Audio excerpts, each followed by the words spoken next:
What's on your mind?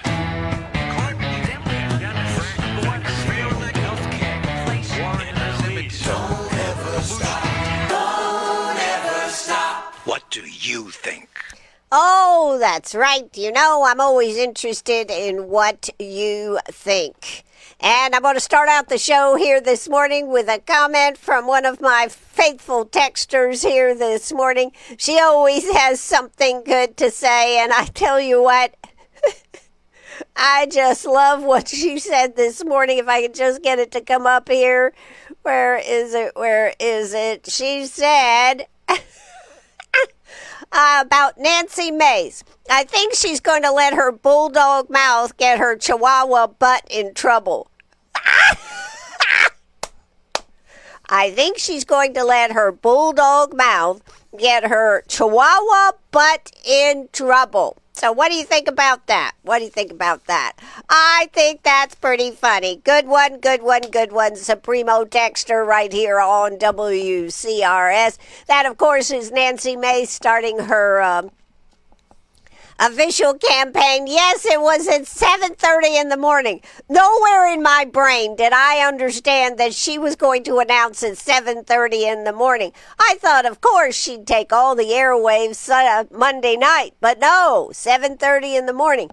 According to reports, she had about 100 people there. You know, that's not really the way to get a lot of people there, 7:30 in the morning.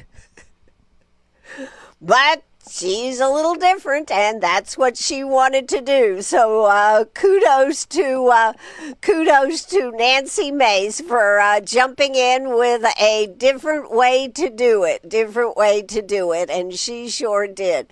So that's a little story that I just thought I would share. Said that she had about 100 people there. I'm surprised she had 100 people down there at the Citadel. They must have all been people. Well, they don't look like they were all people that were Citadel people, but kind of surprising that 7:30 in the morning. She says she's running to hold the line. I think she's running to blur the line.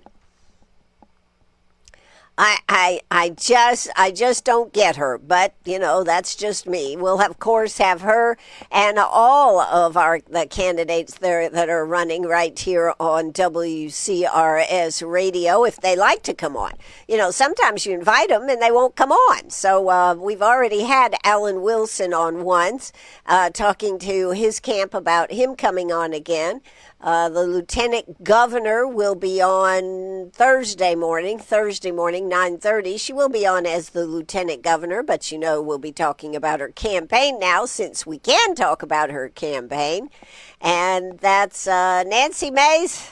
Okay, we'll have Nancy Mace on. Josh Kimbrell, if he's out there giving interviews, we sure will. So the field is getting kind of crazy out there for the governor's race right here in South Carolina.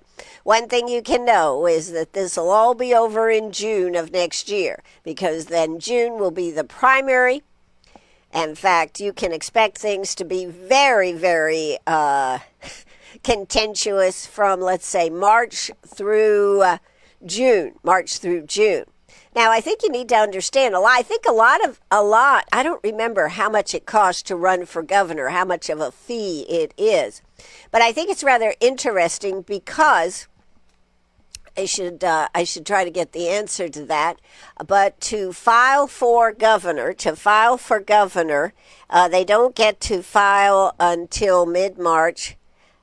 So that means, let's see if I can get that real governor. Let's see if I can get the answer for that. That means I can be running all this time, right? And then not have to plunk my money down to spend the money for that. And so if they have a lot of money, they certainly can be spending that money to run for governors because they have announced.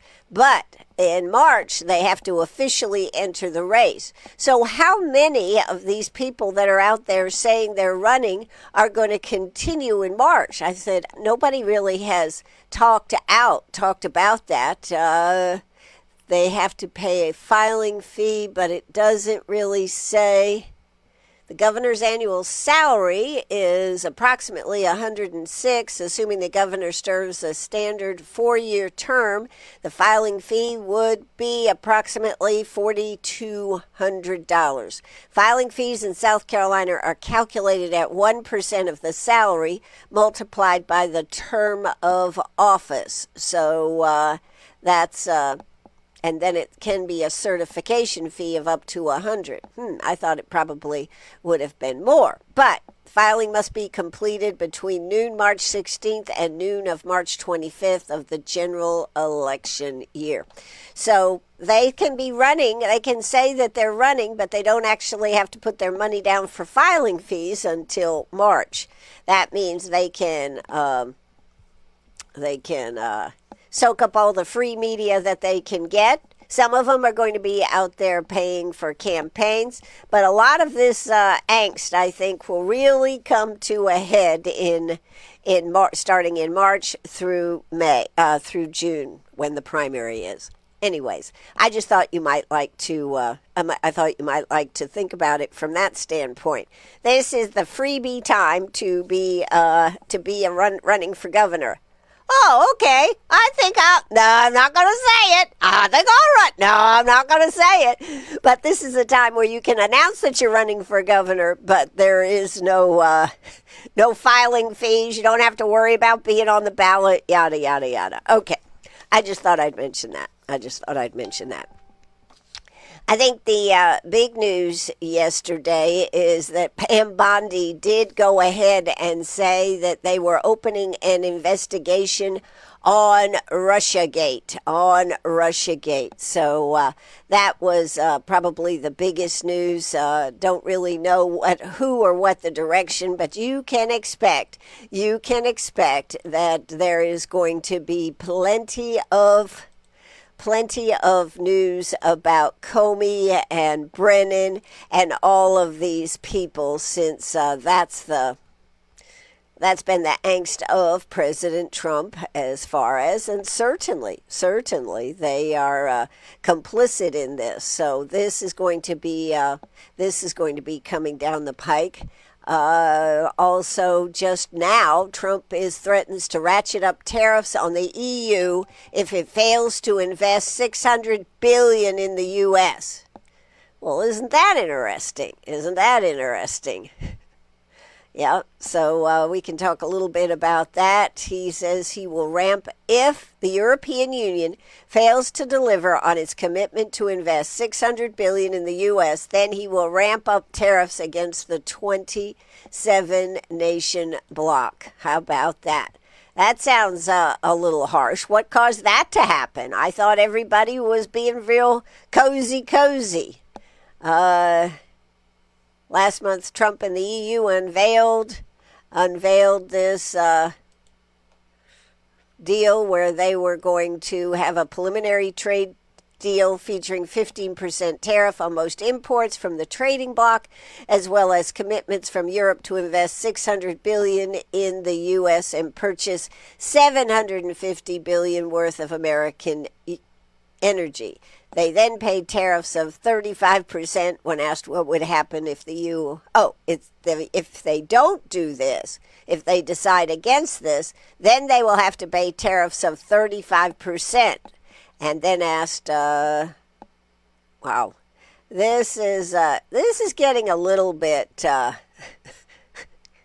every day on this tariffs things. You know, I think they brought down their tariffs, so they paid $600 billion. Because of that, I reduced their tariffs from 30% down to 15%. They gave me $600 billion, and that's a gift. They gave us $600 billion. We can invest in anything we want. Both the U.S. and EU have provided sparse details about how the mechanics of the $600 billion investment commitment would work. The details are $600 billion to invest in anything I want. I can do anything I want, Trump reiterated when pressed for more specifics. And the purpose was they've been ripping us off for so many years. It's time they pay and have to pay up. One of the things that I think is a problem with the tariffs and not a supporter of the tariffs, but it is the constant changing of what's happening. I personally I'm going to use the word hate to be someone in business who deals on the international market and trying to figure out what my bottom line costs are going to be. To send something to the EU, am I going to have to pay this much, or this much? Is it even worth it? I just think it is hard to understand. I'd also hate to be a farmer going, oh, yay, we're going to get to be able to send our beef, our vegetables, our whatever over there, then to find out, whoa, stop, we may not. So I feel that this is a very tumultuous time for everybody. And, of course, we the people are sitting here going, well, what's going to happen tomorrow? What is the dollar figure? How is it going to affect my bottom line, which is, of course, my pocketbook? So that's what I feel is rather difficult about these tariffs. We don't seem to know that we have a deal. I guess we could almost say we're on shaky ground, because one day the deal is this, the next day we're questioning whether the deal is. Did she have the ability to make this deal? Is what's happening in England? Are they now getting pushback from the other countries? This would be the question. So I don't really know, but I do know that this is where things can get to be a real problem for our country and for people trying to understand what is happening. So that's the big thing. That's a breaking news on the New York Post. Hey, by the way, did you see they're going to have a California Post? The New York Post is going to have a California Post division. They are going to, when are they going to start that? Next year? I thought that was most interesting. And I guess it's going to be a print paper at a time when print papers are pretty much going away. And yet Rupert Murdoch is said, hey, we're going to go to California. We have the New York Post. We're going to have the California Post over there. Don't know exactly why, but maybe to show some balance out there, and that California, I think, what did Gavin Newsom say? That, well, of course we should have our own California Post because we are huge and we break news. Don't know. Anyways, that was a little aside last night that I found rather interesting. So that's what we've got going. That's what we've got going on there to see what's happening. We talked a little bit about Ghislaine Maxwell at a new prison. Our inmates there at the new prison in Texas are disgusted. She got transferred to the minimum security club-fed lockup. Why should we have a club-fed lockup to begin with? Why should it be a prison where people feel that, hey, it's okay, I'm living the life there? If I'm going to prison, I want to go there.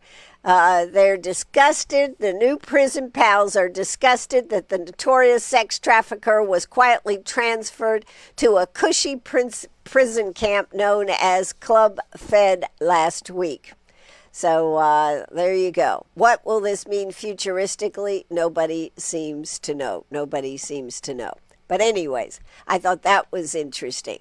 By the way, did you realize that today is, what is it? It has to do with dogs today. It's a day today to do with dogs, and I wanted to give a shout out. Poor Penny.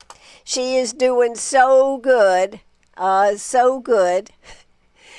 I just wish she would just stay quiet, but that is not going to happen. So I've almost made the decision she must be okay, otherwise she wouldn't be running around like this. I don't know. Today is National Work Like a Dog Day. Work Like a Dog Day. It's also, I don't guess they're doing anything. I hadn't heard anything about it. National Night Out Day. National Night Out Day. That used to be here in Greenwood. They used to have every community getting together, having little cookouts and everything. It's actually good they're not doing it today because I don't think it would get rained out. But that used to be a cool thing. It was always the first Tuesday in August. Promotes police community partnerships in neighborhoods across the country.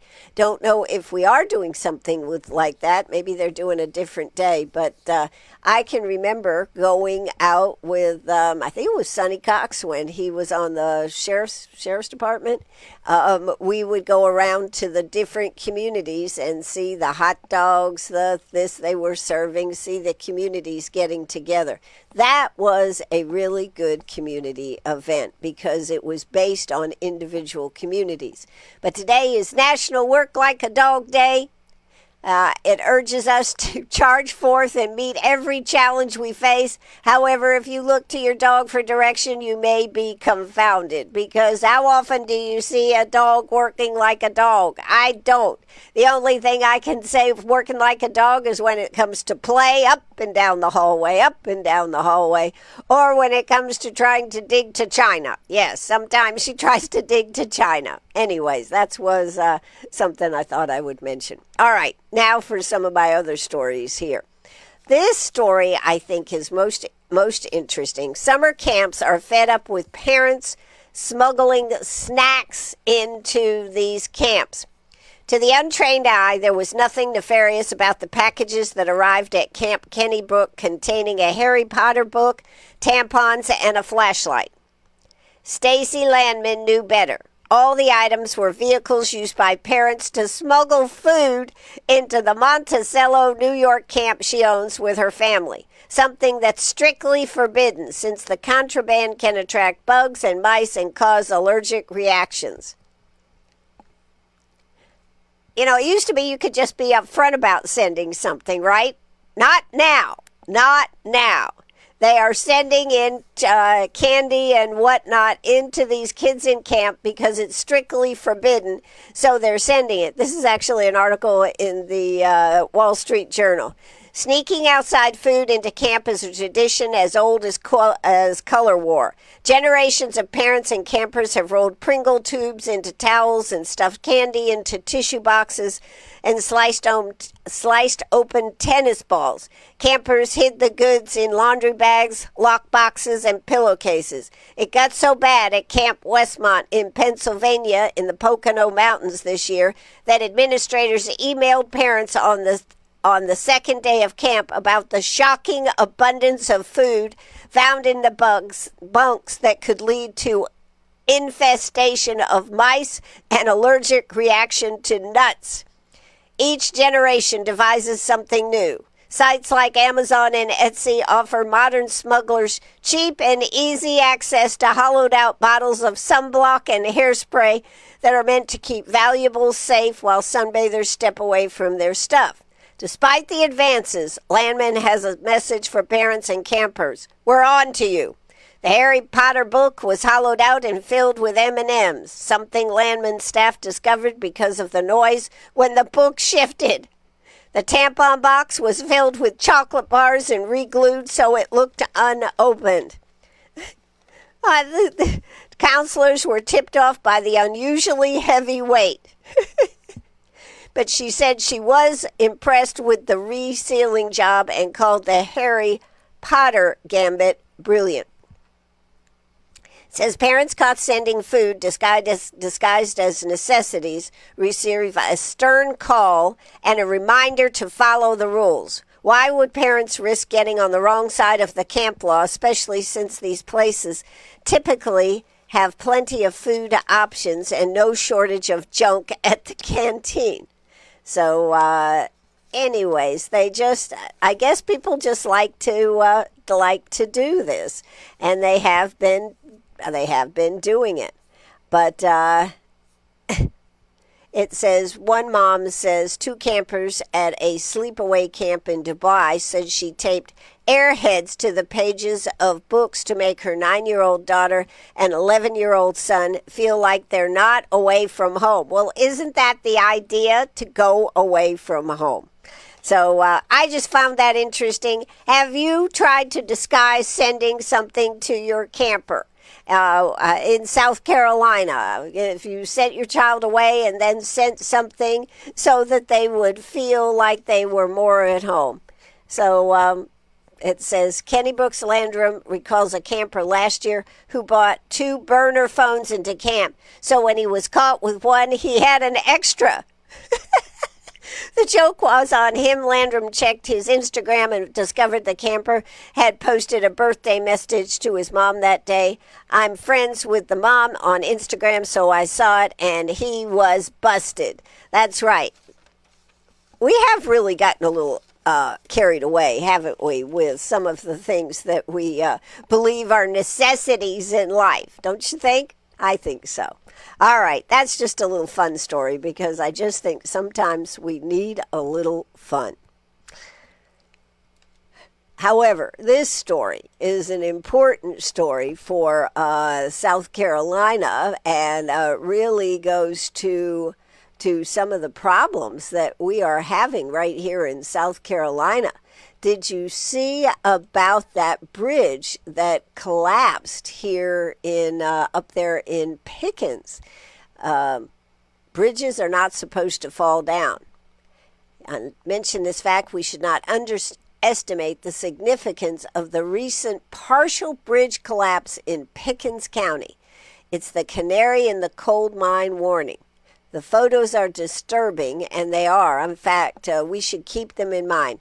Experts have warned us for years that the poor quality of South Carolina's roads and bridges, hinting perhaps that something like the partial bridge collapse could happen, and it happened. But luckily, no one was injured or killed.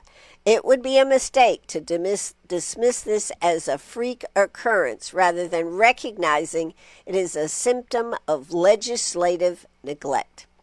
The State Highway 133, the Crow Creek Bridge, was 57 years old and slated to be replaced later this year. Because of its age and condition, it was load restricted, meaning trucks and other heavy vehicles were not supposed to use it. Well, that right there is a sign, isn't it? But a truck weighing more than the posted 15-ton limit crossed it anyway and apparently caused the collapse. We can blame the irresponsible driver, but we should not overlook the fact that the third of the 8,400 state-maintained bridges are like the Highway Bridge 133, near or past their intended lifespan. About 500 bridges here in South Carolina date back at least 90 years. That's cause for deep concern. For decades, state lawmakers have failed to adequately fund road and bridge maintenance and replacement. Our South Carolina roads and bridges are often ranked among the worst in the nation. Likewise, the poor quality of our roads contribute to a high motorist fatality rate.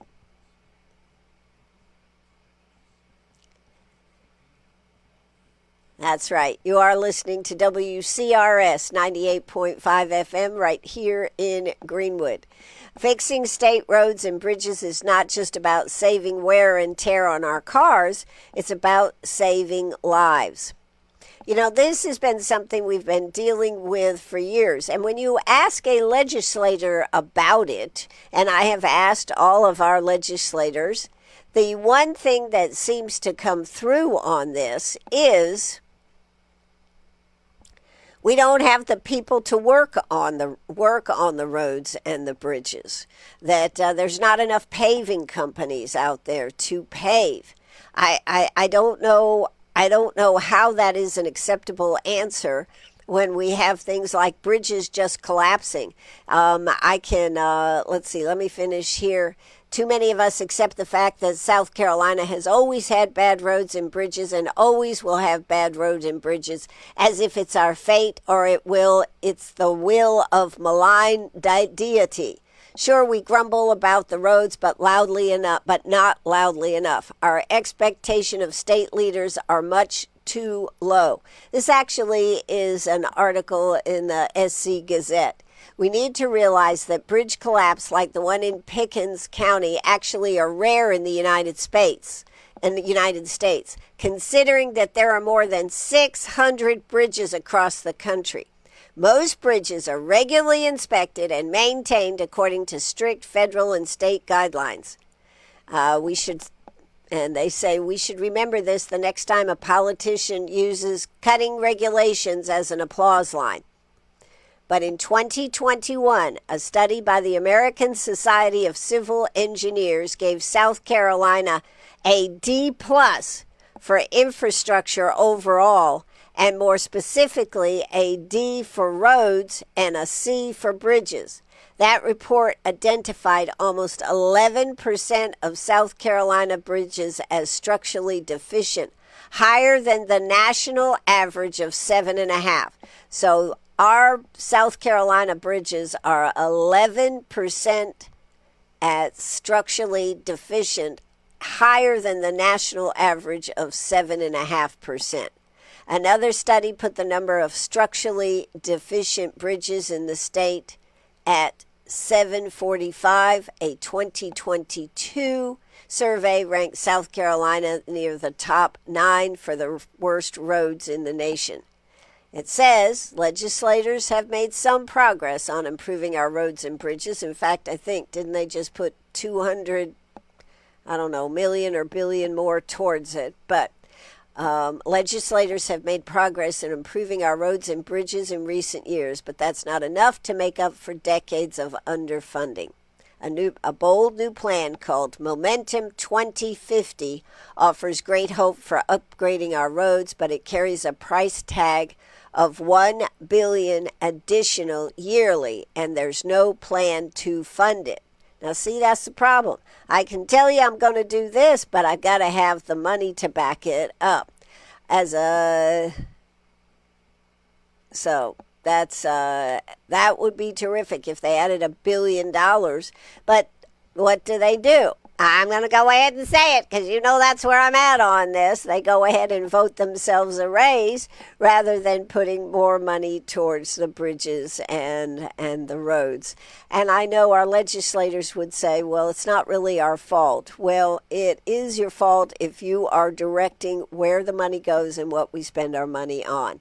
So South Carolina's gas tax is still fairly modest. As of January 2024, it ranked 29th in the nation at 28.75 cents per gallon, compared to neighboring Georgia's 33.05 cents per gallon and North Carolina's 40.65 cents in North Carolina. The time is ripe for these discussions. With an election year approaching, politicking has already begun, with the 5 Republican candidates running for governor. So roads and bridges should be a central part of the debate. We should not forget about bridges that collapse. And I tell you what, I'm going to go ahead and just put that picture up there. If you happen to be watching, or if you go back and watch it, you can see this is that bridge in Pickens where half of it just fell in. That is unbelievable. How would you like to be the person right behind that truck? This is how horrible things happen. So I wanted to make sure that you understood that we in South Carolina really have a big problem with our bridges here. And on top of that, once they identify a bridge project, it takes so long to get to actually making it happen. I think one of the things that they need to do is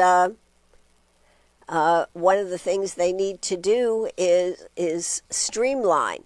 speed up the process of getting these bridges fixed. I do have, if you're on Facebook Live, I do have the picture of that bridge up right now on my monitor. You can see if you were driving along, one side just crashed in right as you were going over the bridge. Fortunately, nobody was right behind that truck, which is, I guess. But, these type of things can happen where the bridge is weakened when that big heavy truck goes over it, and then somebody else comes along, and that's what actually pushes it in.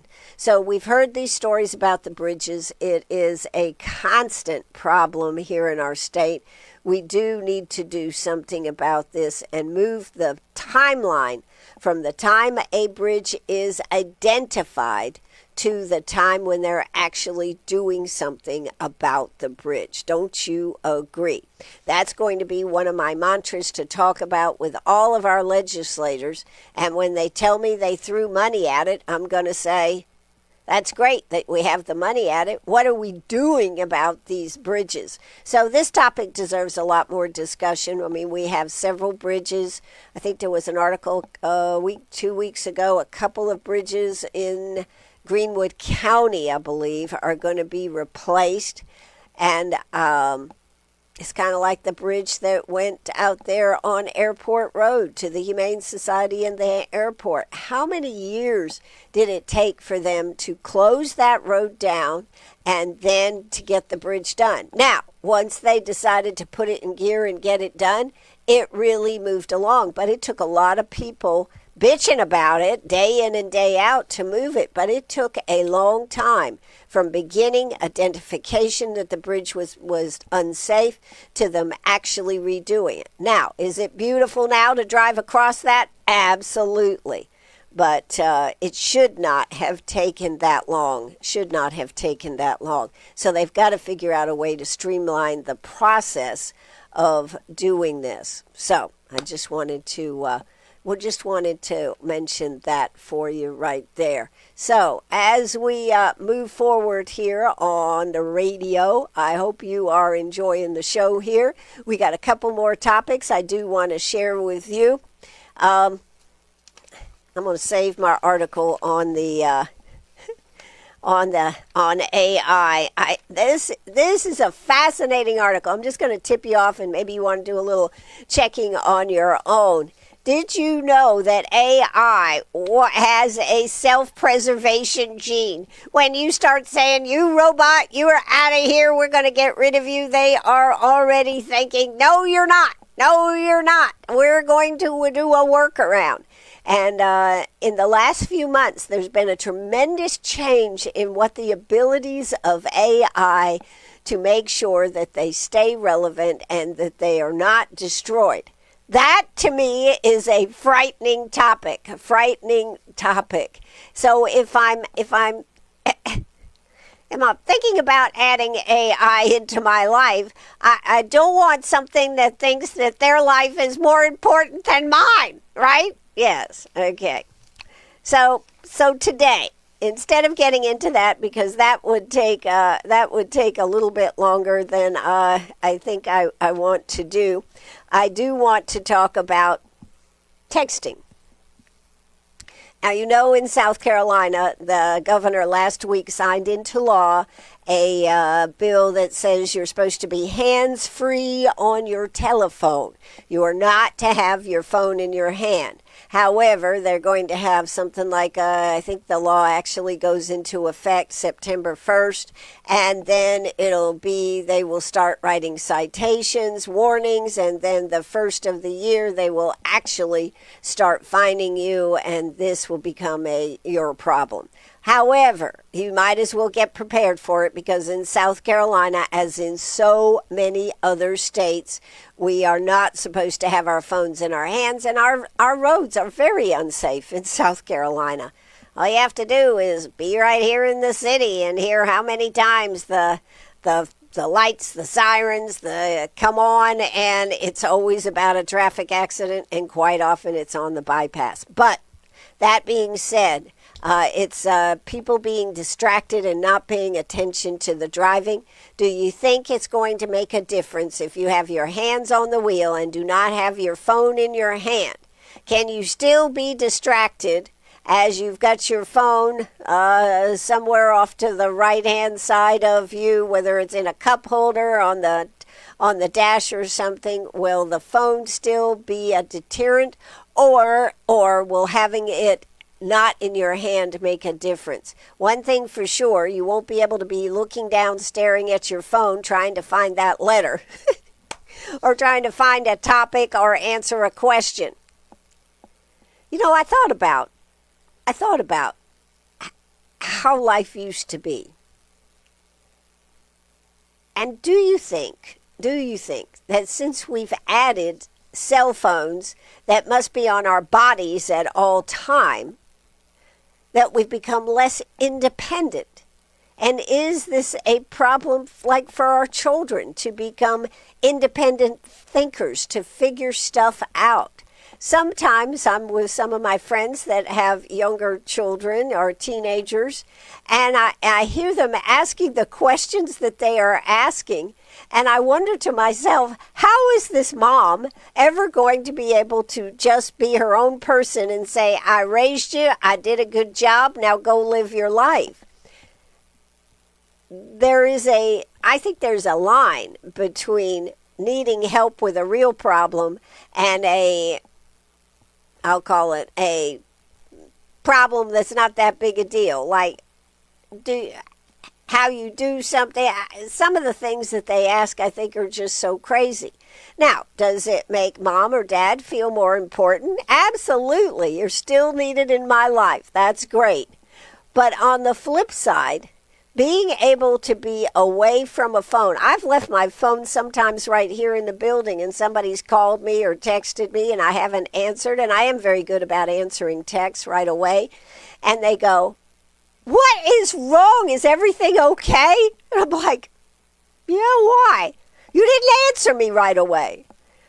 I can only imagine how our society would be if we took all the cell phones and put them up for a week. How would people survive? How would people survive? I don't think they could. I think we have become so dependent on the cell phone that we would not be able to survive. What do you think? 864-229-7984. Could you survive without your cell phone? I don't know. I think it's rather... Oh my goodness.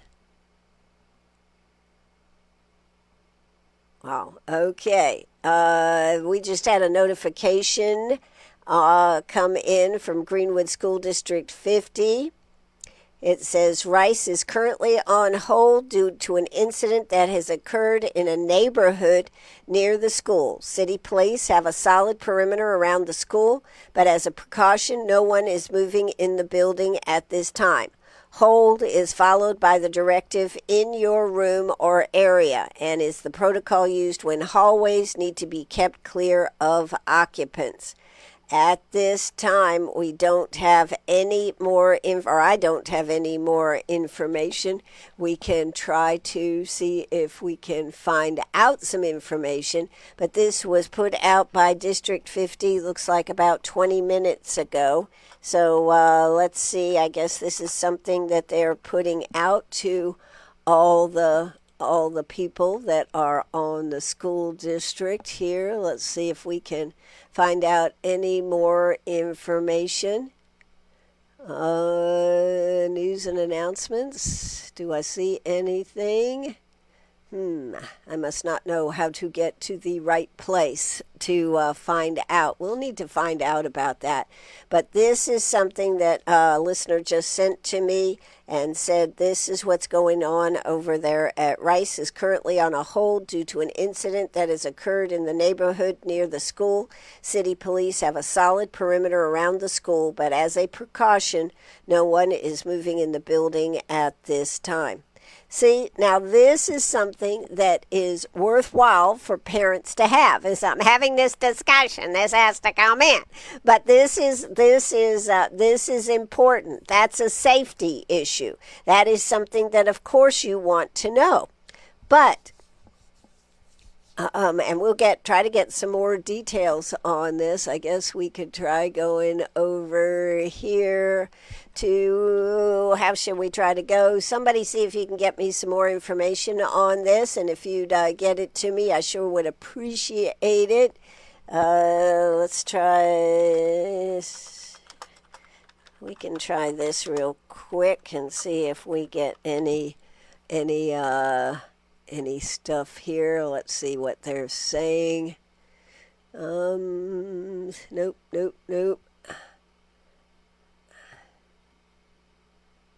I don't see anything, so I guess I am just not very good at doing this, but we'll try one more thing and see if anybody can tell me anything more about that. That would be good, and we will see if we can get you some more information. Looks like this is a developing story. So here it is right here.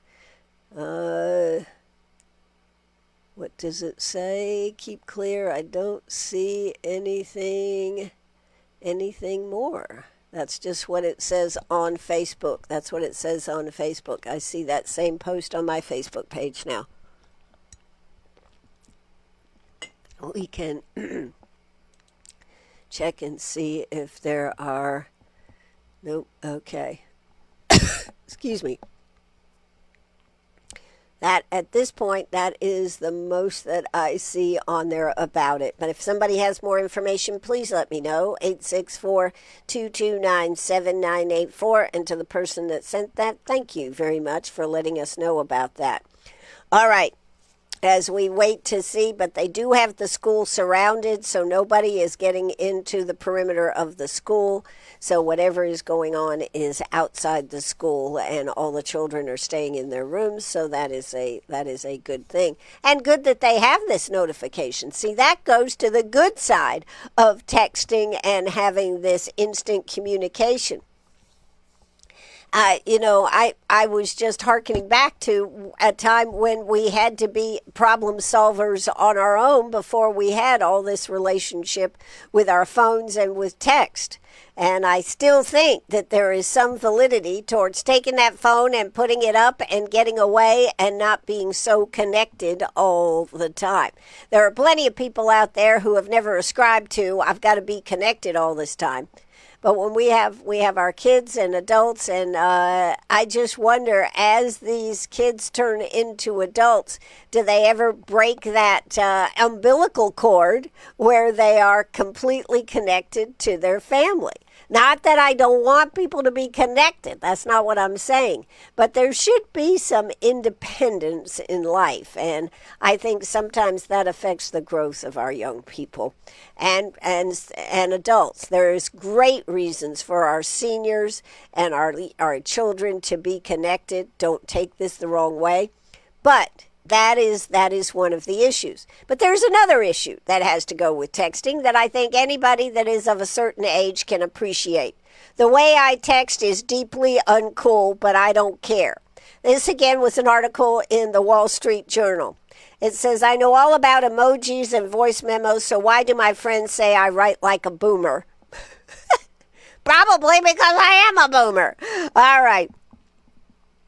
This is an article by Joanna Goshman, and she goes, as a woman rounding that bend to 50, I am well aware there are technological trends that I don't understand and likely never will, as the robots are coming for us anyway, but I'm usually not too bothered by it. But I was recently informed that the way I text makes me look old. The way I text? What was old about my texting? My phone uses a regular font and does not bear letters the size of baby carrots. I also feel I have a decent grasp of emojis and understand that if a work colleague suggests meeting for dinner, I should not respond with an eggplant, no matter how much I'm craving one. What on earth was I getting wrong? Was it the length? A friend did once remark that even when I'm sending the simplest of messages, I tend to overwrite, like I'm sending some quill and ink update from the war front. I feel like I need to cue up fiddle music and zoom in Ken Burns style, just asking you for a dentist recommendation, he said. He suggested I try sending voice memos instead. Apparently, that's what all the kids do now. I nodded while quietly thinking he may well tell me to press my thoughts onto a vinyl record and drop it through this mail slot. I concede my text can run long, but that's mainly because I write in full, complete sentences and avoid acronyms, largely because I can never quite remember what they are. I regularly have to go to Google and ask these questions. Is the problem my gift delivery is incompetent? If this is, I do indeed inspire to do better. When a friend wrote recently she was having a hard day, I somehow failed to properly respond with an animated gif of the Golden Girls hugging each other and sent instead a frozen still of a frowning B. Arthur. But doesn't everyone screw up gifts from time to time? I've done that. I've had my finger right over one, right? And as I was scrolling through, and then somehow my finger touched it, and that thing was sent. Then I had to send, that's not what I meant. That's not what I meant. And then I sent the one I meant. Now I just don't put my finger anywhere near a gift to make sure it doesn't get sent. And then someone said, you need to stop with the punctuation, boomer. Boomer? My parents are boomers. What was she talking about? And where was her comma before boomer? Doesn't everyone use punctuation in text? Well, she scanned her messages and discovered no, they don't. It seemed I was the only clueless 200-year-old letting me tell you about my voyage on the Titanic granny who found it necessary to add a semicolon. Do you use punctuation in text? I asked my husband. He shrugged with aloof cool of James Dean, flicking a cigarette into the gutter. Actually, with that reference, maybe I am the boomer. Nope, he muttered. So, she says in this article, I am afraid I must be yet another marker of my descent into the uncool. Weirdly, I find I don't care. Being young is often about feeling open and free with no real end in sight. But as a fully grown adult, I know that everything leads eventually to a full stop, as much as we might like to pretend otherwise. There is something about the freedom of getting old. But there's also something about sending your text your way, regardless of what your friends or whatever say about you. So here's what I say. Continue doing the text the way you want. And if you don't do the right GIF or you don't do the right emoji, so be it. Just keep on texting, keep on living, keep on doing this, and screw everybody else telling you whether you're doing a text right or wrong. That's it. Full stop. Poof. Anyways, we've had some text coming in this morning. Let's see what else we got here. I just thought that was most ingenious here that we have this going on here today, that worrying about how we text is now something that elevates us to the level of boomer or worse. Who knows?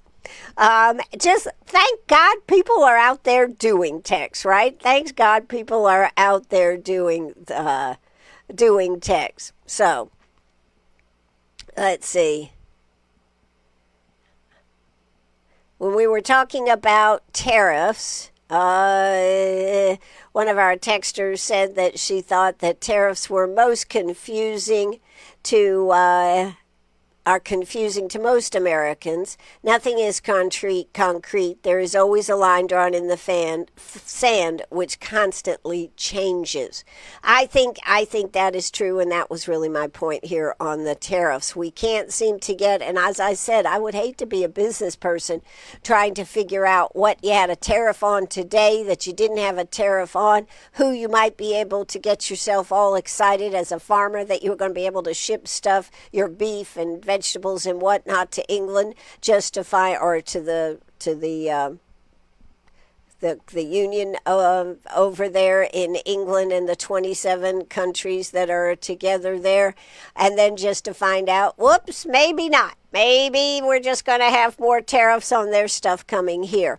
One of the things that is a problem, though, as far as when we talk about tariffs in England and whatnot, is Boeing being able to get the parts for the for the planes and whatnot that we have over here. That is a problem when they're working out tariffs. So I know they had done a carve out on that. This afternoon on Meet Me at the Diner, Karen Jennings, Executive Director of the museum, and Nikki Murphy, Program Director over there, will be here talking about a couple of exhibits. The Indian exhibit, which they're going to bring some artifacts and show you some artifacts. The electricity exhibit, that has been a very popular exhibit, and when you look at the things that we just went through with Hurricane Helene last year, this certainly was timely as an exhibit, and a lot of people had no idea how electricity got from your outlet out to how did it get into the house. So this has been a great exhibit. Still there, will be there for the next few months. Hope you'll get by and see it as we get ready to close this out. Let's see if there was an armed robbery in Avondale, Rice Elementary. Rice Elementary, let's see if we've got any deal. What does it say? Greenwood police are responding to an armed robbery on Hyatt Street in Avondale off East Durst. TJ Shadone, Greenwood police said 2 suspects, both dressed in black, fled the area on foot. As a precaution, Eleanor S. Rice Elementary School has been placed on hold. The school has nothing to do with the incident, only locked down for precautions, as we always do in an event of suspects being armed and fled on foot, and the incident occurred in the area. Shadone urged the public to stay clear of the area, noting that no one is being allowed in or out at this time. So that is what the deal is over there at Rice. They did have a robbery, an armed robbery on Hyatt Street in Avondale, and they're trying to catch the suspects. So that is what is happening there. That is why Rice is on a hold position, meaning the students are staying in their rooms, they're not in the halls and this type of thing. So just FYI, that is what is happening. So now let's check and see what else we have here. If we have anything else that we really want to get into, we will see what else we can talk about here. And then we're going to finish up, and I'll be back this afternoon. Hope you've enjoyed the show. If there's anything else you know that I should be talking about, please do not hesitate to let me know what you're thinking about. That's what this show is all about, what we're thinking about, what we're covering here. So let me know. I am now going to hopefully give you my last story of the day. It's a doozy. Oh my God, this story is just so funny. Is it here? Where is it? Where is this story? I flipped away from it. I shouldn't have flipped away from it. Okay, out there in... Oh, where is it? This story is just, this is a great story. I think it was out in Utah, out there on a river. There had been reports of a woman that was just floating had been seen like floating down the river, and so the cops had been looking for this woman, and finally they came across it, pulled it out of the water, and what was it? Was it a real woman? No, it was how shall we say this? A companion doll. Evidently, somebody got mad at his companion doll and threw it in the river, and it was creating quite a stir out there in the river as people saw this, what they thought was a woman floating down the river, was just a big blow-up doll that was been discarded. Poor woman. Poor woman.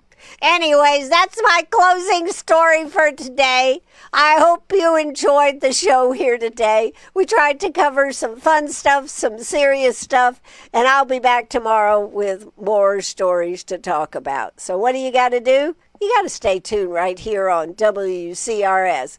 We're always bringing you the stories that you may or may not have heard. We're always discussing topics that I find interesting, and I hope that you find interesting. Let's just text one more time and see if anybody else has any other information here this morning as we close out the show. This is WCRS Radio right here in Greenwood. I am Ann Eller. This is the end of the I Love Ann show today on WCRS. For those that are wondering how Penny's doing, she's doing great. She's doing great. She is wild and crazy and says, "What was this surgery I had? I don't remember." Anyways, I'm Ann Eller. This is WCRS. Have a great day. See you at 5 right here on WCRS Radio. Bye-bye, everybody. Take it away. There you go. Have a good one. Keep on sharing. The phones are open. Keep on laughing. Give us a call.